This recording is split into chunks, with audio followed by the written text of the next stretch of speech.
Well, Sunshine, the movie biz, beautiful people, California. Do you see the sunshine? It's also an economic disaster, and critics see many similarities between California's politics and the politics of this administration. They say California is a financial barometer for the rest of the country. California's sales tax rate, more than 8%. That's the highest in the country. The national average, you see there, 5.6%.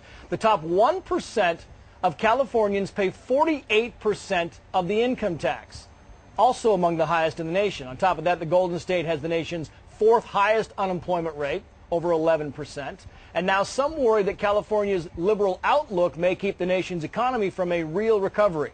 With us now from D.C., former spokeswoman for Governor Arnold Schwarzenegger and former Deputy Communications Director for Fred Thompson's presidential campaign, Karen Hanratty. Karen, I'm a Californian. I love it out there. I mean, it's great. It's a great place to live. But, man, it is in such deep financial trouble. Now they're asking the government to pay their IOUs. Do you see similarities on where California is and where the rest of the country might be going? Absolutely. I spent 20 years in California. I only moved here 2 years ago. And look, there are a lot of problems in the state of California. Certainly, they are not all the problem of Arnold Schwarzenegger, the current governor. But there are a lot of similarities, I think, between the way he governed when he first came in and what President Obama is doing. And I hope President Obama learns from the mistakes of Governor Schwarzenegger. First of all, on this energy policy that the president has proposed.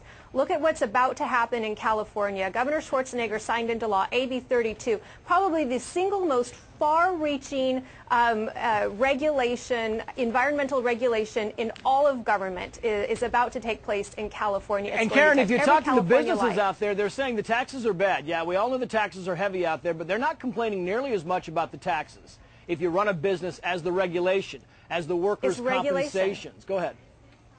Look, workers' comp, the one thing Arnold did is he lowered workers' comp when he came in. But you know what? The workers' comp board is trying to raise rates again. They want to double them. It drives businesses out of California.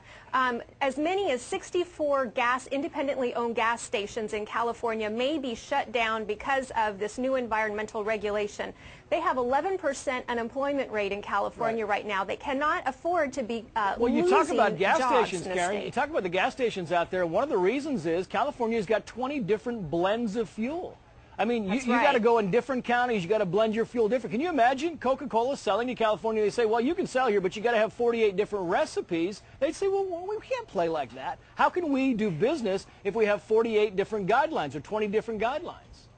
Look, bottom line in California, they make it extremely non-competitive or uncompetitive for businesses in California. But that's the same complaint that you're seeing today with the president saying that he's going to, dig into these offshore tax havens for businesses. But at the same time, he refuses to provide an incentive to make it more competitive to keep jobs here in America. He refuses to cut the corporate tax rate. There are a lot of similarities and parallels between these two administrations. As California goes, so goes the rest of the nation.